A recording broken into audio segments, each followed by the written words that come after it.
Hello, everyone, and welcome to today's webinar, From Curiosity to Capability, Designing Practical and Scalable AI Workflows for CPD. Thrilled to introduce our speakers today. We have Laura Johnson, Independent Consultant with LRJ Consulting, and our very own Raja Venkata, Strategic Account Executive here at Cadmium. Laura and Raja, I'll let you both take it away. Thanks, Jesse. Good morning, good afternoon, good evening, everyone, depending on where you're dialing in from. Laura and I are super excited to welcome you all for this webinar. Before we get started into the meat of the presentation, we wanted to talk about a familiar scenario that Laura and I have seen quite often in the last few years as we are working with AI projects. When we speak with groups, we distinctly see two types of reactions from people. There is one group of people who are super excited. They are ready to jump on to the next AI project. They talk about how wonderful the AI output is, how much of efficiency they've gained, what their next adventure is. Love to hear that feedback from people. We also hear from people, some set of people who are actually struggling with getting the best outcomes. And this scenario struck a bell with both of us, where we spoke with several organizations, and some of them said, yes, we are trying out evaluations, we are trying out needs assessment, we tried out disclosures, but it seems to us that it's working in some scenarios. Sometimes the output is not consistent. I spend a lot of time figuring out what the right answer is. It's not reliable. I can't use it for other scenarios. My boss is frustrated with me because I spent a lot of time on it. So we hear a lot of those feedback from people as well. So we hope you're in the first bucket, but if you're in the second bucket, fear not. Our hope is through the next 55 minutes, we will walk you through what we've seen as a more stable way of approaching an AI initiative. From our experience speaking with different groups, and I'm sure Laura can attest to that as well, our understanding or our solution to that is it's not necessarily a problem with the AI or the tool itself. Granted, the tool has some limitations, so certain tools are better equipped to solve certain problems, but in many scenarios, we actually found out that lack of structure and a reliable framework is the problem. So in scenarios where AI was equipped to solve the problem, because these organizations did not have a structure or a framework to approach it, the output was not maximized. And many a time, these initiatives were abandoned because it was not giving the output that they wanted it to get. So hopefully, our goal is within the next 50 minutes or so, we will walk you through a process. Wherever you are in your AI journey, whether you're just starting off or you are already working through it, our hope is this process will help you strengthen the approach and maybe help you move on to the next adventure in your AI journey, wherever you are in your journey. All right, so the reason why we came up with this kind of breakdown is we've seen that the first group of people who are trying out different kinds of initiatives, they're still trying out random prompts and they're copy pasting prompts into different scenarios, and they're just trying things without a structure in place. So in our mind, that's great. It is a great first step towards solving an AI initiative. Our goal is to convert that curiosity into capability. And through the few steps that we're going to talk about today, our goal is to help you design a process that is structured, repeatable, and scalable. So whatever your AI use case is, we want to help you design a process that will help you achieve these objectives. And how we do it, this is our plan in terms of how we want to help you with that journey. So initially, we are starting off with the curiosity, where we're trying to take the basic prompt framework. But before we get even into prompt engineering or even prompt re-engineering framework, we want to take a step back and look at that 10,000 feet level about first understanding opportunities in your CPD department. So the first thing we'll talk about will be principles of lean process improvement and how CPD can apply lean principles to identify opportunities. So even before we get deep down into prompting, we want to make sure this first step is taken care of, which is the first step or the first part of the process. The second one is MVP, minimum viable product. We want to talk about how that could be used to identify opportunities. Then we want to walk through a workflow where whatever product you end up taking, how do we design a process around it to make sure that you get the best output? And then we talk about how do you measure the efficacy of the output and how do you iterate upon it. So those are the four parts we're going to focus on. Given some of these may happen in parallel, depending on what your journey or where your journey is, you may not always go sequentially, but our goal is these four components will play an important part when you are trying to build an AI capability in CPD and get that confidence to approach any kind of AI initiative, and be ready to move on to the next initiative if the current initiative is not giving you the best result. So that's the goal.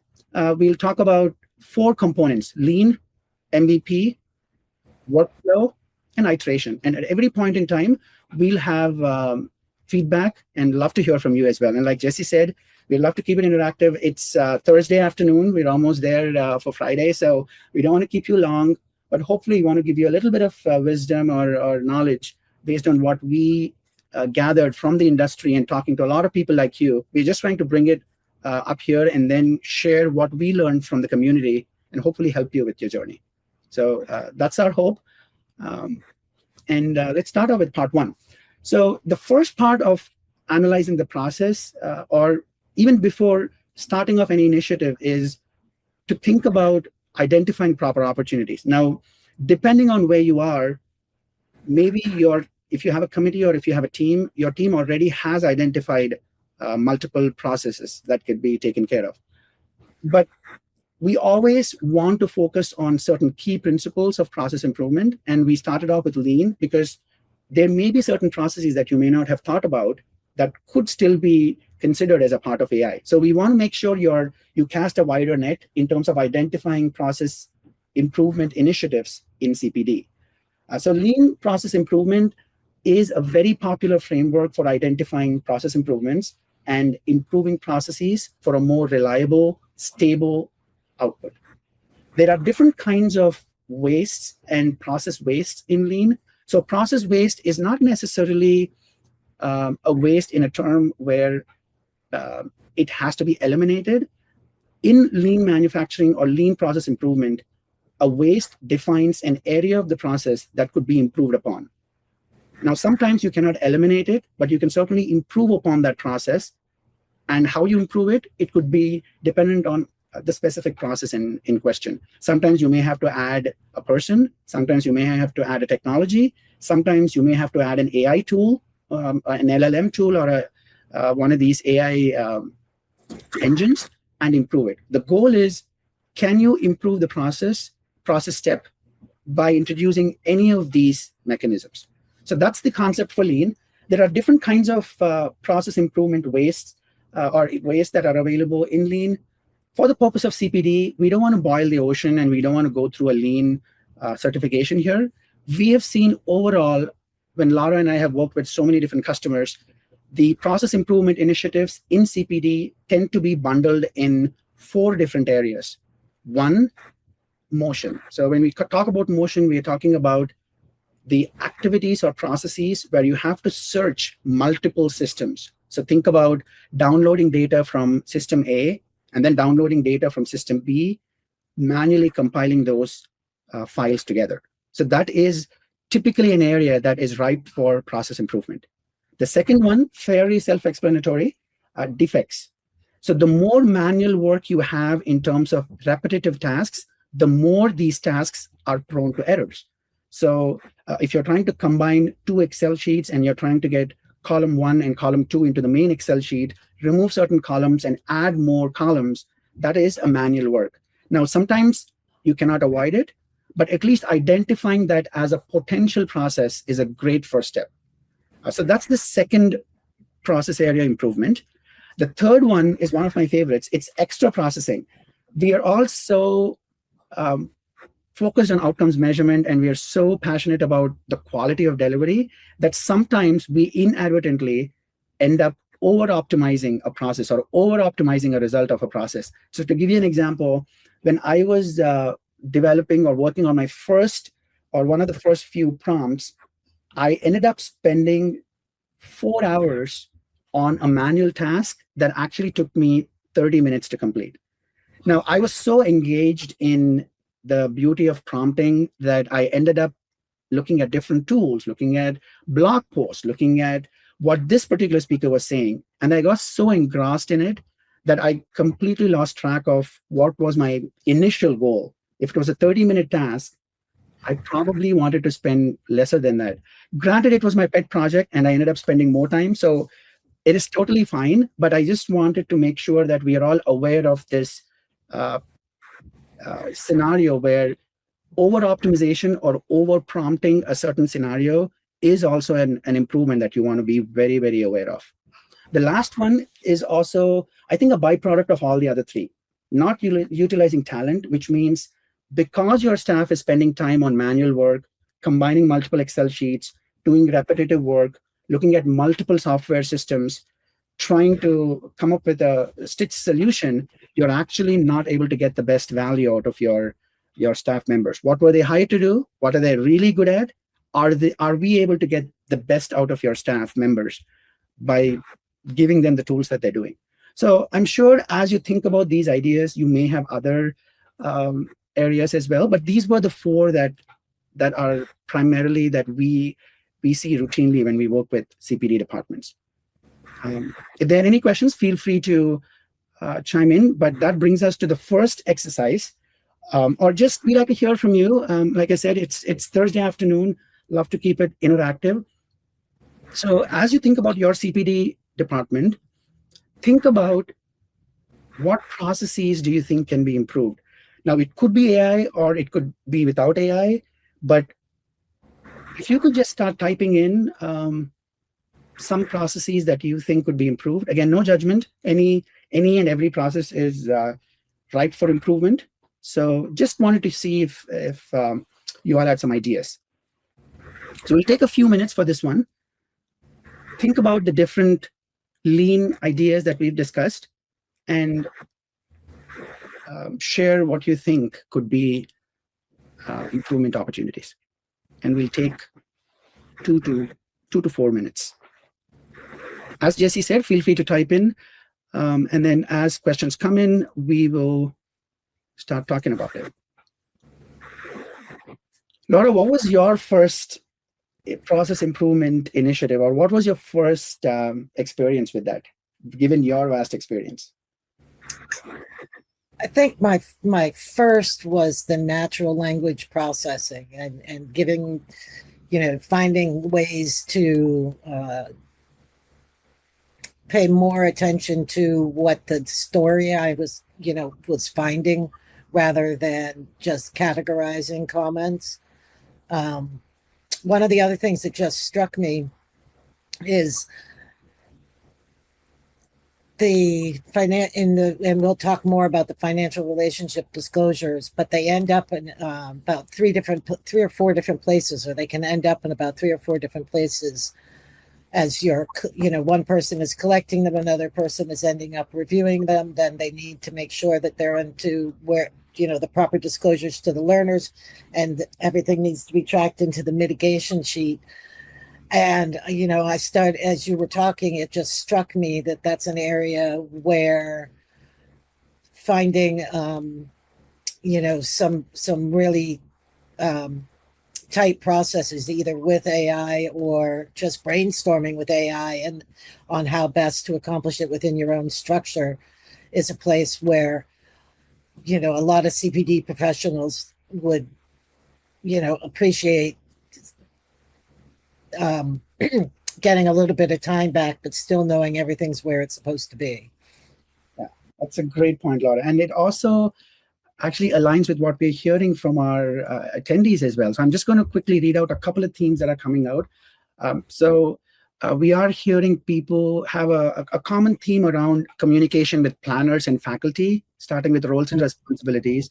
Unsurprisingly, Laura, we are hearing COI resolution being mentioned here. And then interesting one about scheduling sessions while avoiding topic overlaps. That's an interesting one. And then defining and refining our SOPs, standard operating procedures. And then the final one here we are seeing is assessing evaluation data. That's one of your favorites, right, Laura? Well, the SOPs is a really, really fascinating one. I'm glad that that was brought up because as as having one solid one, but you've got 4 years worth or 6 years worth of accreditation, making sure those SOPs stay up to date and throughout the entire process is really important. It's an area where I definitely agree, and I'm excited to hear that come up. Yeah, me too. It's always interesting to see how different organizations have different lens in which they see the process improvement. Organizing content is a novel one too. I feel all of these ideas are so rich in terms of different initiatives that could be planned. And for our attendees as well, what we'll do is we'll try to combine what we're receiving from our attendee feedback, and we'll try to come up with a takeaway material as well, just so that you all can see what others are commenting on and have some feedback from your peers as well. So we'll do that. We'll store this information. Thank you all. This was great interaction. Please keep that coming. We have a couple of more that'll get a little bit deeper, but we do appreciate everything that you're sharing in terms of process improvement. So keep those process improvements in mind, and let's walk through the next part in the process. So we started off with the first one, which is lean. Now we want to go ahead with identifying where to focus our improvement efforts. Now, as an example, when you think about any of these, let's say you're reviewing your online course content or you're organizing your course content. Now, that particular project has multiple parts of the process that you can improve. And here, an important portion or important lens that could help you out is defining what your minimum viable product is or minimum viable AI is. So minimum viable AI is a term that was coined based off of the minimum viable product principle, which actually means, in simplest terms, minimum viable, right? So we should define it in minimum viable terms. So MVP is the simplest version of the solution that solves a core problem. And we've tried to highlight the two important components when you're trying to figure out the initiative. We all want the best output and the best solution, but almost always it starts off with the first step. So think about the first time you may have hit the gym, or maybe I'll talk about my experience. When I got Fitbit and I wanted to go through my journey, I didn't have a goal of completing 10,000 steps on day one. For me, it was overwhelming because I was not regular in that kind of process. So my initial goal was, I'm going to complete 1,000 steps and I'm going to track that for the next 4 days. For me, completing 1,000 steps on day one was an MVP. And the moment I solved it, I was hooked onto it. And then slowly I started increasing that from 1,000 to 5,000 steps and then to 10,000 steps. But however, and I'm sure we have our examples from our experience as well. So why not apply it to when you're solving your AI initiative? So identify, I'd say, one core problem that you think would be important to solve, knowing that that's not going to be the final result. So for example, if you're thinking about editing session content or any of those other items, the key point is break it down into smaller chunks and identify one sub-process to focus on. So that is the concept of minimum viable AI, where we are breaking down our key process into smaller processes. Identify one section that we want to really focus on first. It needs to be small, but not too small that doesn't give you the output, but not too big that will overwhelm you.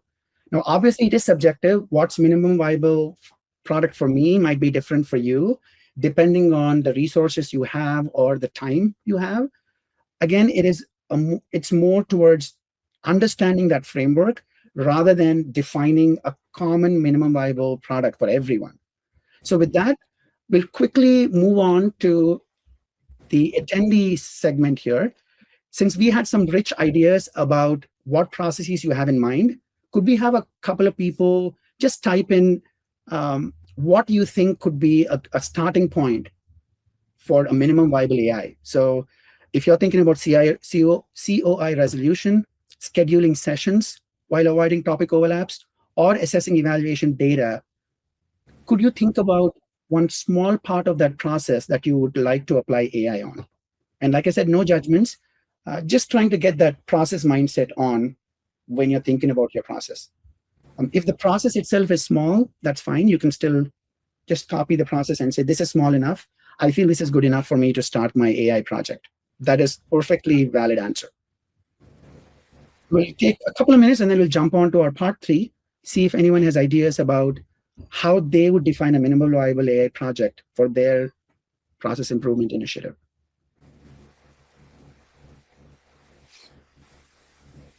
And while you are doing that, we will quickly try to warm up a little bit and then try to talk a little bit about some of our initiatives, and hopefully that might give you some ideas.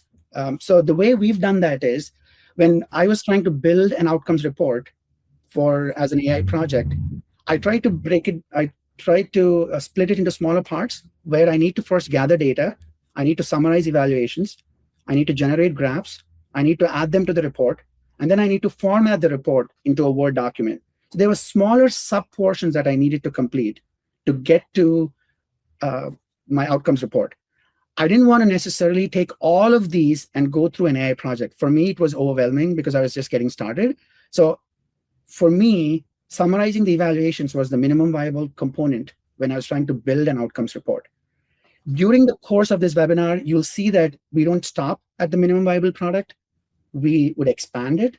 But my first exercise was, I wanted to summarize the evaluation data and then take that as my first initiative that I want to apply AI on. So that was my initiative. And then I'll pass it on to Laura. Laura, could you talk a little bit about how you approached it when you thought about a process and broke it down to a minimum viable product? Well, I have a couple of different examples. One in CPD, well, actually 2 in CPD and 1 outside of. So I'll go with the outside of as far as resource expansion is concerned. I do some volunteer work with an organization outside of work. And this nonprofit was building a new website. And I know nothing about what a wireframe looks like and what a web developer would need. But when you're working with a nonprofit, you certainly don't want to cost overrun with the web developer. So I ended up using AI to build a wireframe that they could understand and that the organization could fill in so that the web developer was more efficient and we were more efficient with our funds. So that was a resource where we were leaving earning the value there. The other expansion really that came to mind recently is in my small organization, there's really no need for a high-end project management software. So I have started to use AI for the Gantt charts that I like to put together. And I have found that actually not only do they come out nice and are accurate, but the back and forth going through helps me define all my processes at a much more minuscule level than I had before. And so they just the back and forth as it information seeks helps clarify a lot of the tasks associated with some of the big projects. So those are 2 areas where they can easily translate out across a lot of different projects. Thanks, Laura. And also, I also see that as a way where you try to de-risk the initiative too. You're not committing to a higher investment or a higher resource commitment. Working through that lens will also help you to reduce the risk, I take it. That was also probably one of the criteria. Oh, absolutely. Great. And I see some great ideas here. I'll quickly read it out. In terms of communication, maybe improving an email for clarity or inserting provided information about a template. I love that, because when you're trying to improve an SOP, this minimum viable initiative is taking just one particular part of the process or one particular email about a certain theme, and then trying to apply AI to improve it before you talk about every other portion in the SOP. Great example. And then another one we are seeing here is ask the AI tool to review the online course outline and provide the major updates on the topic since the course was created and last updated. This is also an excellent way of applying the MVP because now you're seeing, instead of taking the entire catalog, you're starting off with one activity and then breaking it down into perfecting your response for one initiative. Laura, did you have any comments on that one? I think that's a fantastic one. One of the ways that I use AI is I will create a document or an agenda, and I will have the AI review it with, sometimes with what question do you think I'm answering, without giving it any context to see is the information up to date? Am I missing references? So having AI and then just having a quick clinical overview to make sure that you're verifying that the updates are accurate and there were no hallucinations in there is a fantastic way to very quickly to get the work done. Absolutely. Yeah. And I'm seeing one of Laura's favorite areas, summarizing open-ended feedback on intended changes of learners for reporting. And I think this one also is a great example where when you're trying to summarize open-ended responses, you can look at different themes when you're summarizing evaluation data. So this example highlights how you focus on one theme, which is intended changes of learners for reporting. Because you could break this evaluation down into multiple themes. You could focus on, as this attendee said, changes in learners, or you could focus on improvements or the specific feedback about whether they like the event or not. But breaking it down into smaller themes, focusing on one theme will allow you to perfect your prompt there and then expand to other themes as well. It's fantastic. Absolutely. Yeah, thank you so much for that engagement. Now we'll bring all of this together with one more part, and then we'll solve one interesting use case using all of these parts together. And that'll help us design a scalable process. So we've looked at lean. We've looked at how you can have multiple process improvement areas. We've identified different kinds of process wastes in the first part. Second part, we've defined how do you break down a process into smaller components, and how do you identify a minimum viable AI or minimum viable process to focus on. The next one is now we want to start working on it. And now our components available for us to work on this initiative are try to document different components of your AI project. So these are some that we thought are very relevant. It's not meant to be comprehensive, but we do think these will provide at least the must-have components in your project report. For some of you who are into project management, think about this like your project charter. Doesn't have to be super heavy, doesn't have to be complex Microsoft software tools, just a Word document where you're just writing down what is the task in hand, what kind of input do I want to give to AI? Is this a file? Is this the set of website links? Or is this a combination of links and website? Just getting those thoughts together and then clearly define the AI role. So you'll see in the next few slides, that is very, very important because you want to make sure you're very clear on what you want the AI to do. And then you also let AI understand what is expected out of it. Because if you are open-ended about it, AI will try to boil the ocean, and it does it really well. It will, for all what you know, it might come up with a fantastic ACCME commendation criteria called 999. And it will say it with such a confidence that you would say, oh my God, what is ACCME criteria 999? For others, it doesn't exist. It is just a fabricated criteria that AI might come back with. But unless you assign that role, AI will expand its wings. So that is very important. You want to tell it exactly what you want, and then also specify the specific format of that output. And then the last component, Laura does it really well in some of her examples. So I'm teeing you up for that. The human review. Being very intentional about where AI can spread its wings, but making sure that you have the human review documented in your process to make sure you're not just going away with just whatever the AI is saying. Laura, anything else you wanted to add before we go through the examples?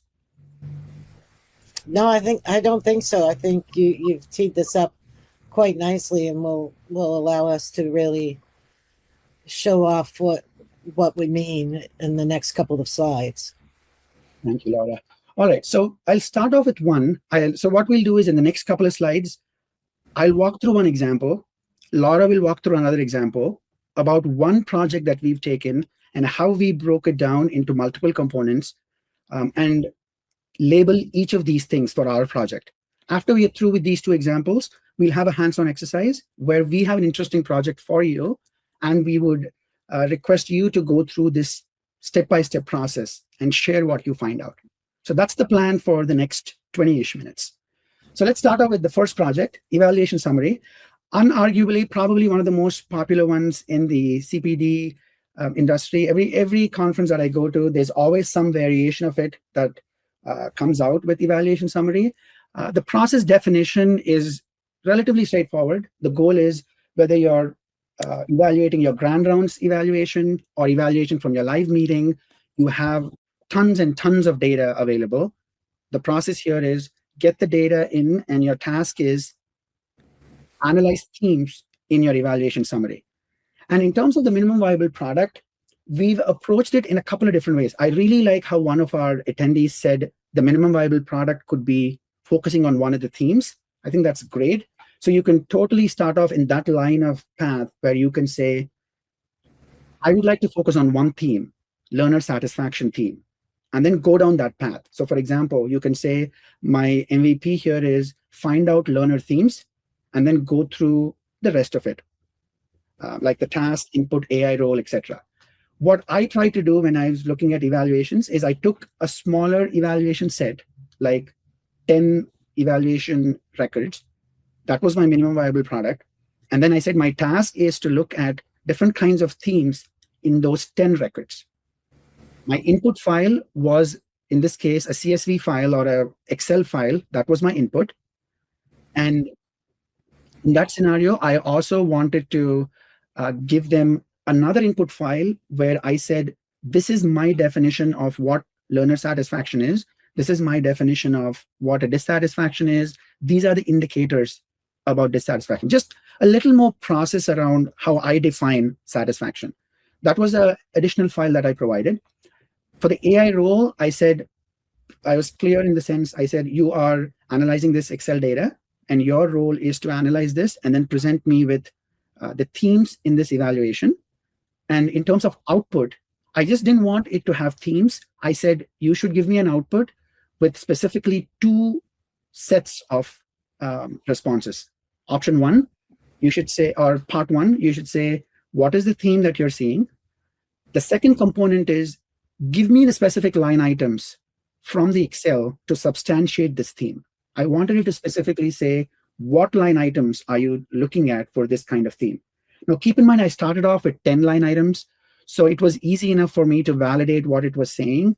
So that was one of the reasons why I started with 10 line items. And then the human review is, I was very sure that whatever theme it comes back with, I'm going to look at the evaluation data and then look at those themes and see, does it make sense?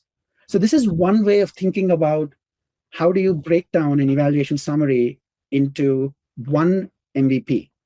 Now, logically, what happens after this is you will move on to an iterative process, but we'll talk about it in part 4. Right now, my goal is just to explain how I broke down a 10,000 line item evaluation summary into a basic MVP, and then I applied these parts of that process. If there's any questions, feel free to type in the chat. I'll be watching out the chat. So I'll just give ourselves like 10 seconds to see if there's any questions coming up. And then after that, I will turn it over to Laura for walking through that example.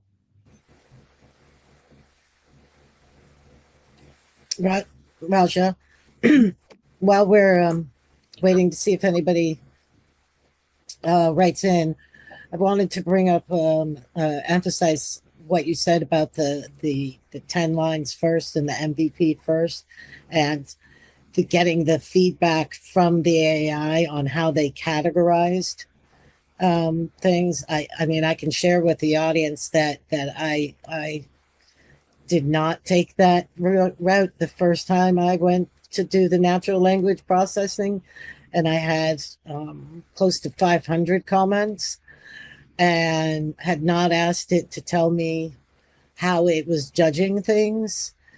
And it was a long process to calibrate, and I could have absolutely done it on my own. And so I really wanted to emphasize that's an excellent tip before moving on. Thanks, Laura.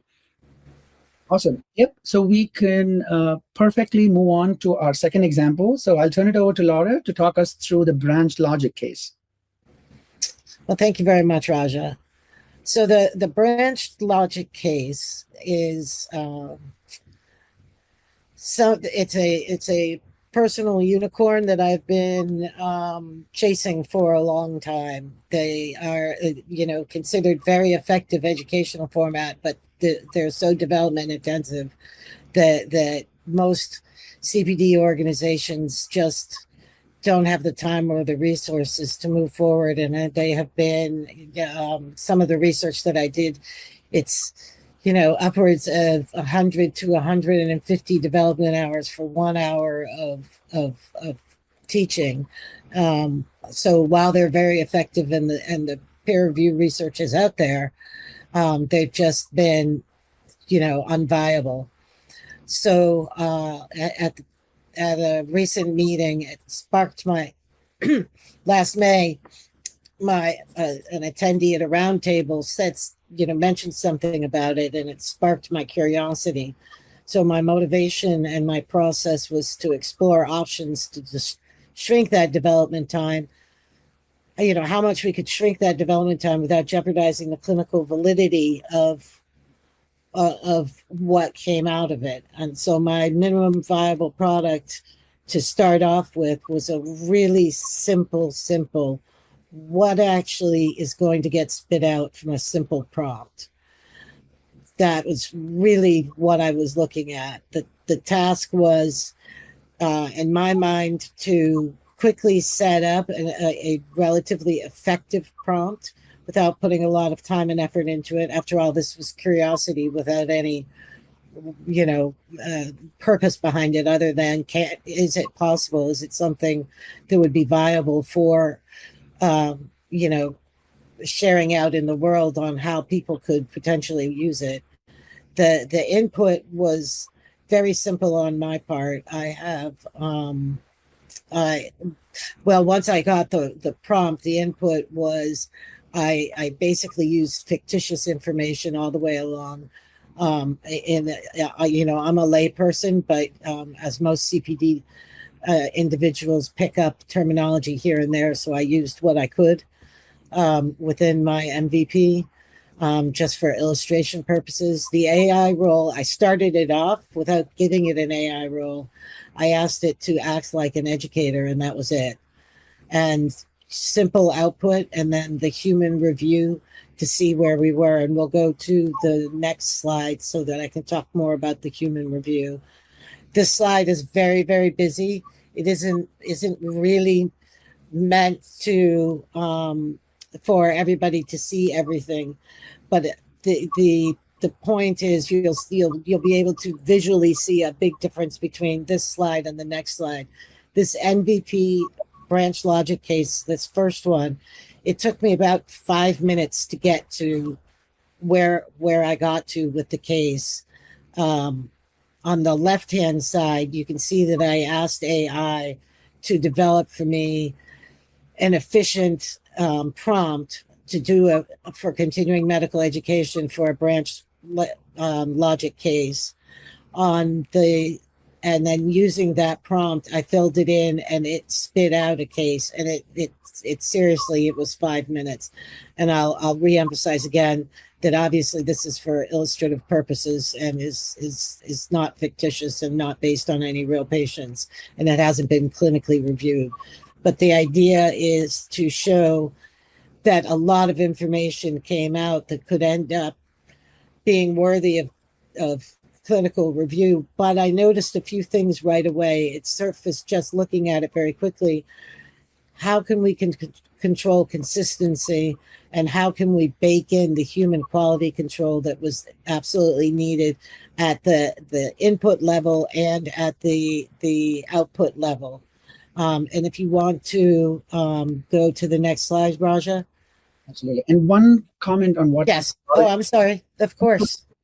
And one comment on what Laura just said. I think that 5 minutes is what struck as a very powerful thing for me, because your time investment in this case was 5 minutes. Even if it was 30 minutes, I think the point here is, I'm sure the overall case took her multiple minutes or hours, but her first step was incremental. And if you're looking at the left side of it, it's still valuable enough for her to decide, is this worth pursuing, and should I move on to the next step?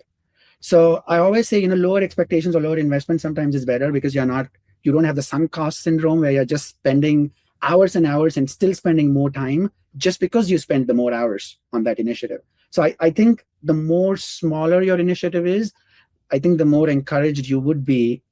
Either way, if you get it, it's fine. If you don't, maybe there's another MVP that you should be focusing on. So I think that to me struck as a very attractive concept. Thank you very much. Absolutely. Yes, I mean, so as you can see on this second slide, and again, it's really not meant to be read. It's more, I wanted the visual of how everything got, and how we baked, or how I baked in with the AI, the human oversight.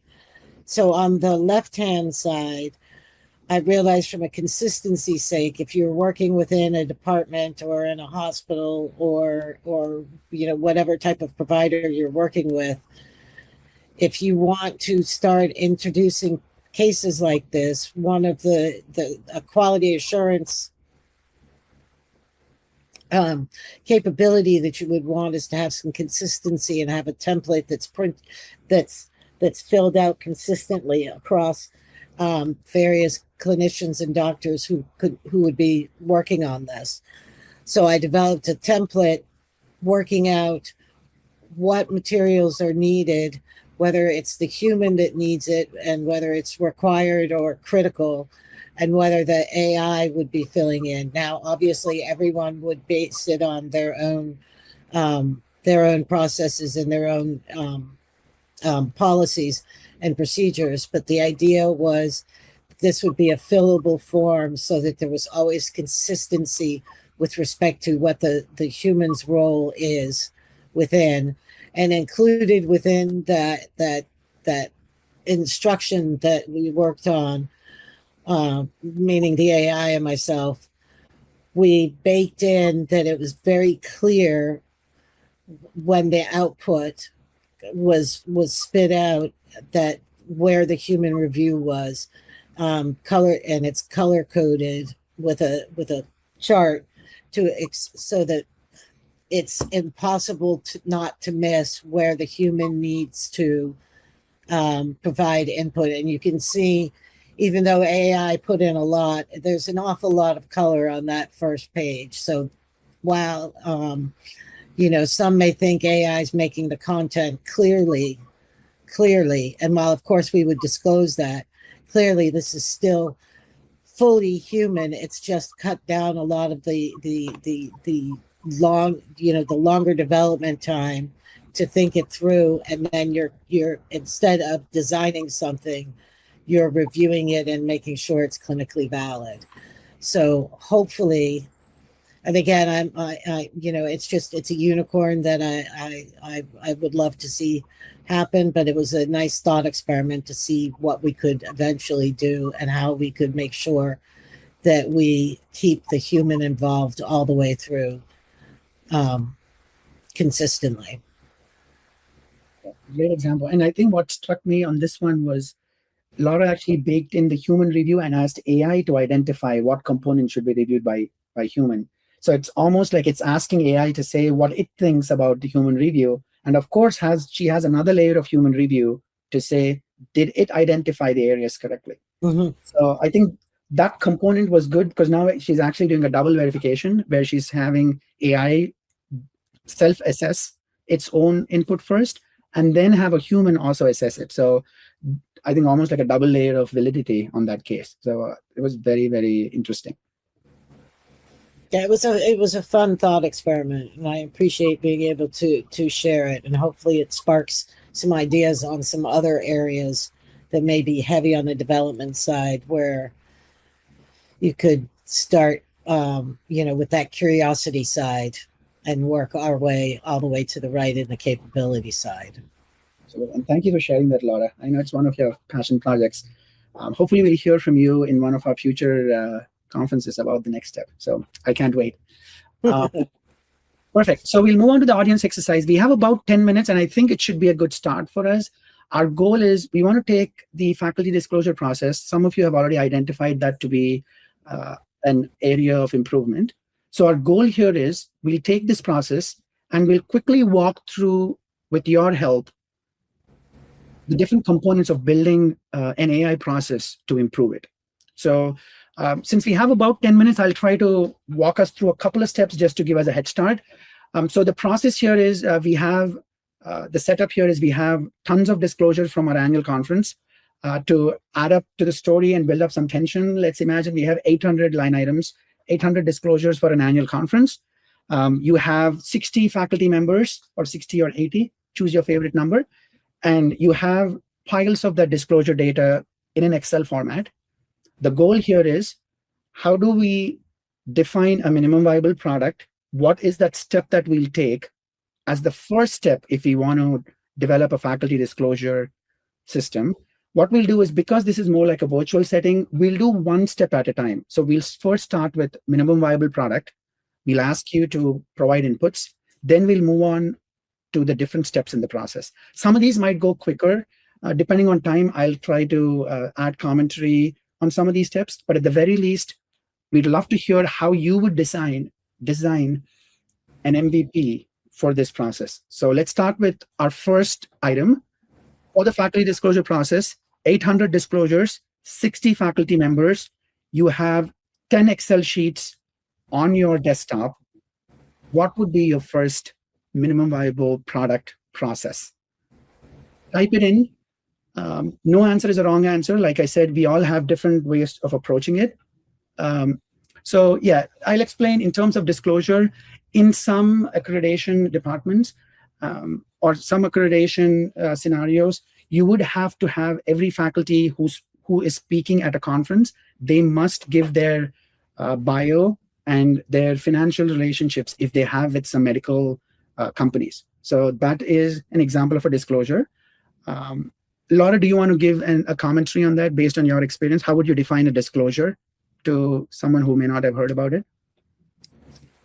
Yes, from joint accreditation and ACCME and a few others, it's a financial relationship with a company that sells, manufactures, etc., goods or services that are used on patients, and any type of relationship is disclosable over the last 2 years, and can range from consultant to research to speaker to owner employee type options. And it's some speakers, a lot of speakers have none, some speakers have 3 or 4 different relationships, so it can end up getting to be a complicated Excel sheet, to say the least. Raja. Sure. Yeah, thank you, Laura. So essentially, the task here is, because you have 800 line items to review, how would you approach this? And each record would be something like John Doe is a consultant with Merck. Another record could be Sally Doe she received a grant from Merck. And another thing could be somebody might be a guest faculty, or somebody may have ownership in a startup that is owned by a medical device company. So these are some examples of disclosures. The goal here is you want to review those disclosures and then identify if there are potential conflicts with respect to what they're speaking, with respect to the speech and to the content.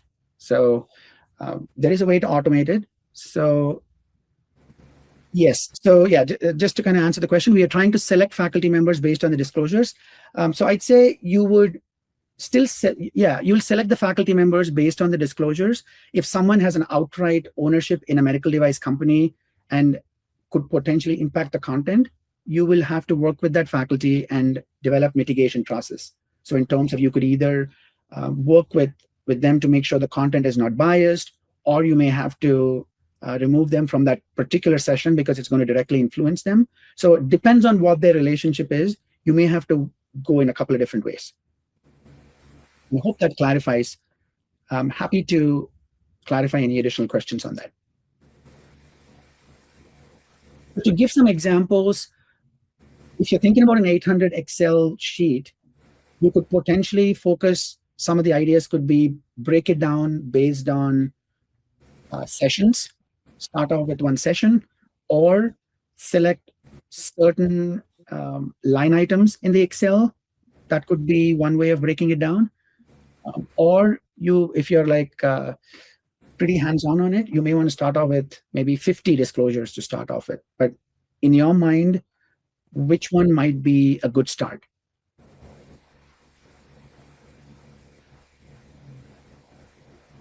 We'll try to share what we have done as well in just a few minutes.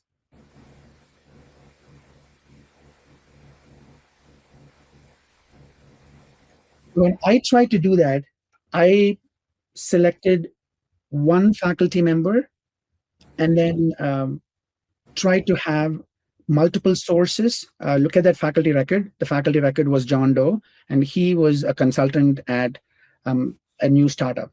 So I took that one record, and that was my minimum viable task, which was to say, analyze the faculty disclosure for one faculty record. Laura, in your experience, how would you start off with this project as the first prompt, or what would be your idea? You know, the what you mentioned about the session actually struck me, because when you're looking at within the CME and the CPD world, it's about relevant financial relationships. So what potentially the speaker has been asked to speak about the relevance will change depending upon what the topic is. So I like the idea of, and usually a session doesn't have more than 10 or 15 speakers within it. So taking a smaller subset and looking at their disclosures for relevance seems like a good way to do an MVP without expending a huge amount of time to validate it. But it's giving you enough data to really see whether it's you're getting the information you expected to get. Yeah, it's a great one. Thank you for sharing that. And we have another interesting one from an attendee where they're saying, I'd start with identifying disclosures with the same company or organization. That's a great way of thinking about it. So you start with a session, or start with an organization, or start with one disclosure. All of these are viable starting points. But the good thing is each of these are small enough that will help you to prompt and then figure out the efficacy of the output. So great outputs there. So that's the task. Where depending on which MVP you select, your task would be identifying disclosures for a company X. So you'll select one of the companies in that and then say, this is my task. I'm going to fully focus on finding out financial relationships for this company X. What would be the inputs? So I know we have about 5 minutes, so maybe what we'll do is we'll do all of these together. Think about this for a minute or so and see if you can share some ideas about what the inputs might be, or the AI role should be, or what kind of outputs. Any of these that you have in mind, feel free to share your feedback on these. And then we'll quickly go through what we did as part of our exercise. We'll give ourselves like a minute.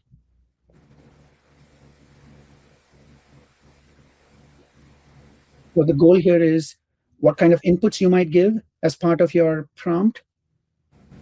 Is it files? Is it just copy paste? Is it links?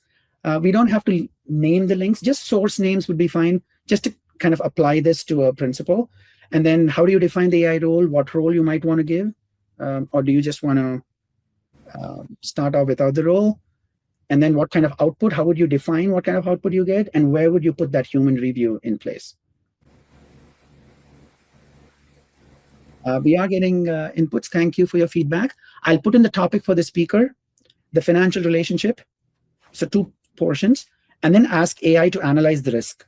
So that's the task.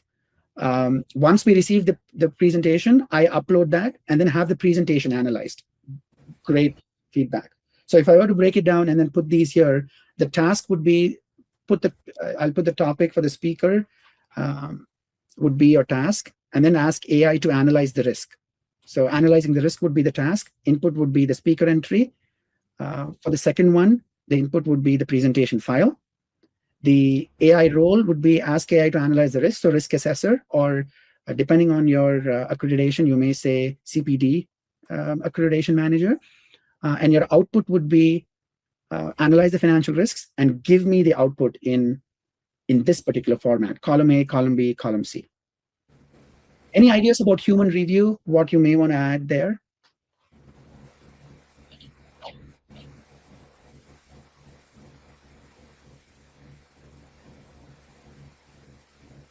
And for the one that we were looking at, our human review was for whichever line item we took, we wanted to review that first, and then we sent it to the medical director to say, can you review it? And then we had a different column where we said, this is the AI output, and this is the medical director feedback. We used that as a tool to evaluate the efficacy of the AI. Raja, can I ask whether you fed that information back into the AI? I did, yes. That was my train them? Absolutely. That was also used as a training mechanism because I wanted to get that information and then feed it back to the AI, because then we wanted to learn the CPD intricacies for sure. So we have a couple of minutes. So what I'm going to do is I'm going to quickly go through the last step and then go through that. So the last step is once you've identified the output, just like Laura said, are you able to save time, or are you able to increase the efficiency of that process? So for example, when you're looking at branch logic scenario, she was able to do something that probably would have been harder or more complicated because of resource constraints. It's hard to define or design a branch logic scenario. So you want to make sure, what is the efficiency? Is it more man hours or women hours saved? Is it efficiency? Is it accuracy? Or is it a combination? And then you plan the iteration. The next one might be organization 2, look at disclosures, or then look at 10 more records, or next time do 100 more records. That's how you would plan the iterations there. Laura, do you want to quickly talk about the NLP in the time we have, and then we'll quickly wrap it up after that? Yes, absolutely. For the NLP tasks that I've been using AI most, it's not just the operational efficiency leads to increased value, because the time saved on categorizing and looking at every single one of the comments that I receive, I now put towards exploring enhanced analysis, different ways to take this wealth of information and break it up.